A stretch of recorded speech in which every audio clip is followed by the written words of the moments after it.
Hello friends, તમારું બધાનું સ્વાગત કરું છું.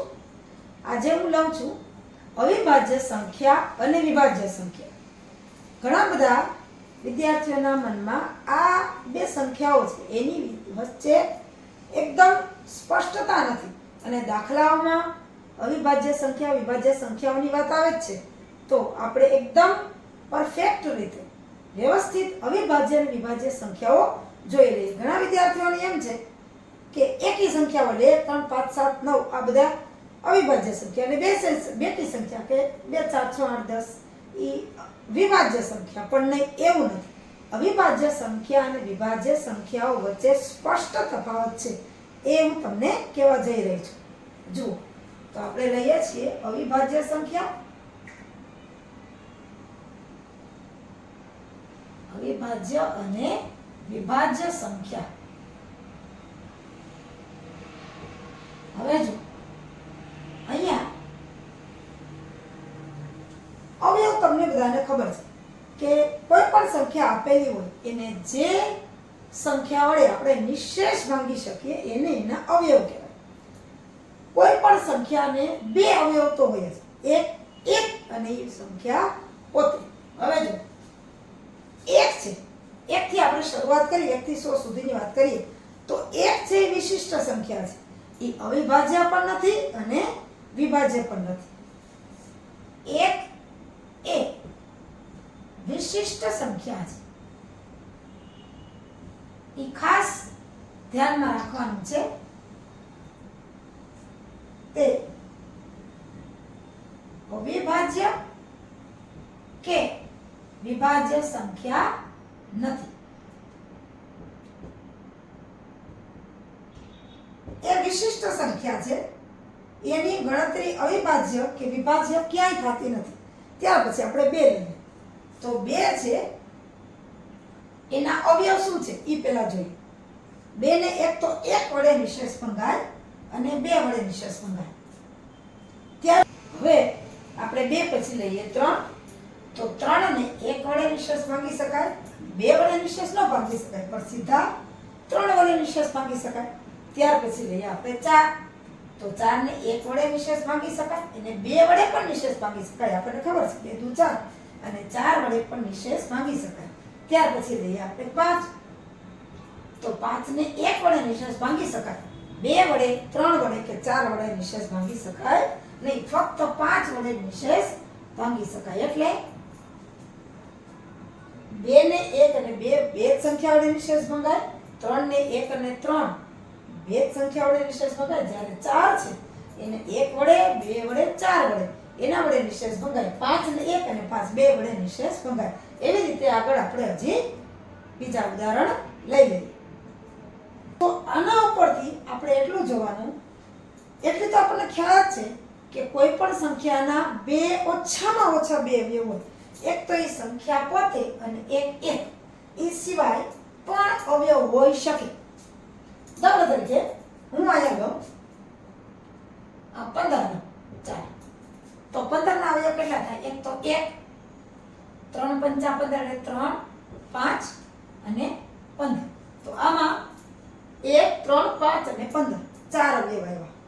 ઘણા બધા અવયવ હોઈ શકે. દાખલા તરીકે 16 તો એના 2,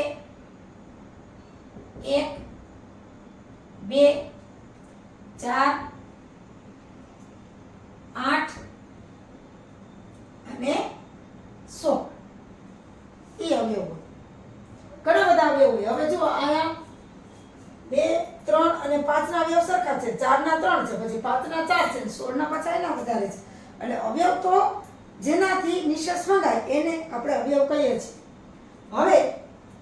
હવે બરાબર સમજો, અવિભાજ્ય સંખ્યા કોને કહેવાય? જે સંખ્યાના અવયવ ફક્ત 2 જ હોય. ક્યાં હોય? એક તો એ સંખ્યા પોતે અને એક.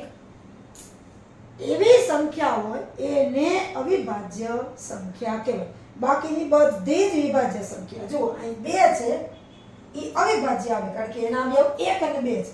3 છે એ અવિભાજ્ય આવે. અવયવ સોરી અહીંયા મેં 3 હોવું જોઈએ. 3 અને 1 2 છે.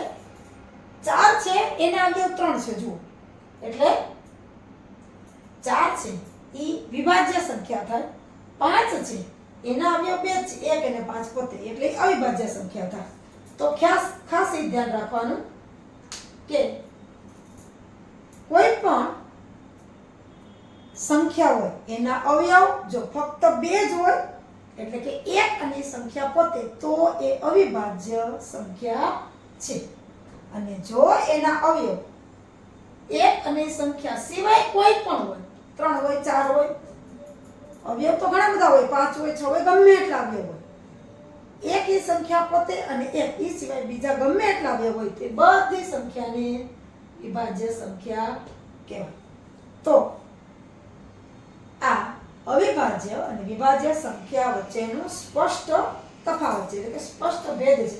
તો જુઓ, બેકી સંખ્યા છે 2 છે, 1 છે તો વિશિષ્ટ છે, આપણે કહી દીધું. 1 તો અવિભાજ્યમાં ન આવે ને વિભાજ્યમાં પણ ન આવે, પણ 2 છે ત્યાંથી 1 થી 100 સુધીની આપણે અવિભાજ્ય સંખ્યા લખીએ તો 2 થી શરૂ થાય. આપણે લખીએ 1 થી 100 સુધીની અવિભાજ્ય સંખ્યા.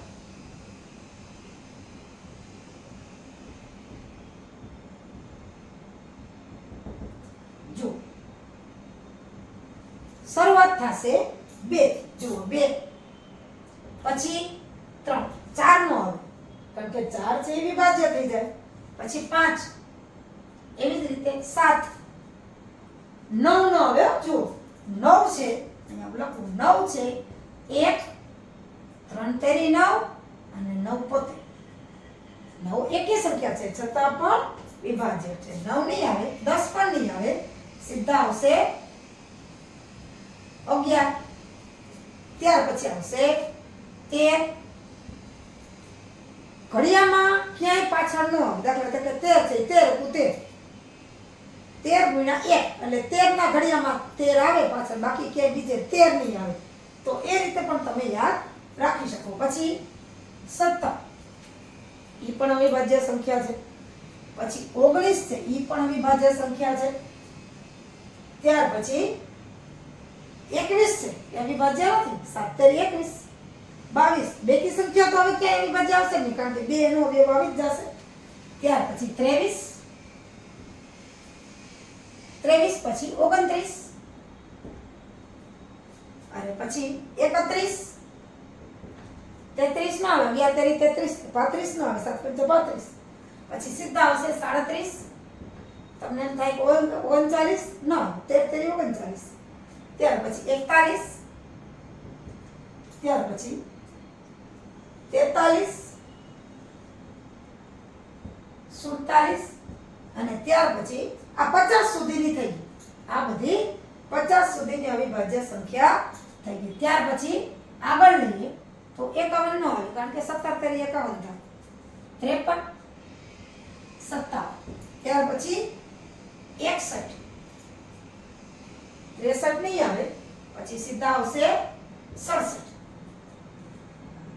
63 છે એ વિભાજ્ય સંખ્યા છે. ત્યાર પછી 71, 73 અને 79 આ અવિભાજ્ય સંખ્યાઓ છે. ત્યાર પછી 83 અને 89 અને પછી આપણે 90 પછી લઈએ તો 93 નો આવે, 95 નો આવે, પણ સીધા આવશે 97.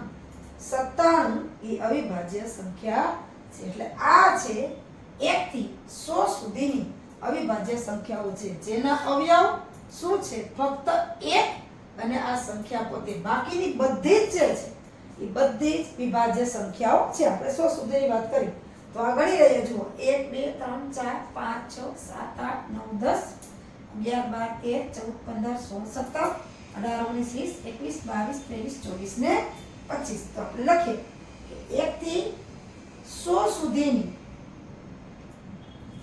અવિભાજ્ય સંખ્યા કુલ કેટલી થાય?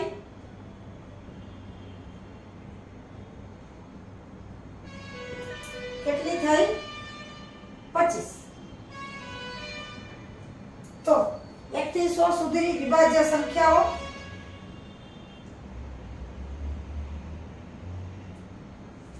વિભાજ્ય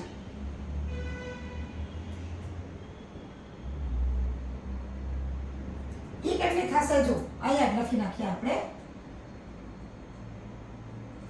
25. અને તો 1 થી 100 સુધીની વિભાજ્ય સંખ્યાઓ કેટલી થશે? તમને એમ થાય કે 100 માંથી 25 થાય તો 75 નહીં 74, કારણ કે 1 છે એ વિશિષ્ટ સંખ્યા છે એટલે આ થશે 74. એટલે ખાસ તો વિભાજ્ય અને અવિભાજ્ય સંખ્યાઓ વિશે આપણને સ્પષ્ટ ખ્યાલ હોય તો આપણે દાખલા ગણવામાં ક્યારેય કોઈ જાતની ભૂલ કરીએ નહીં. છે ને સહેલું સાવ?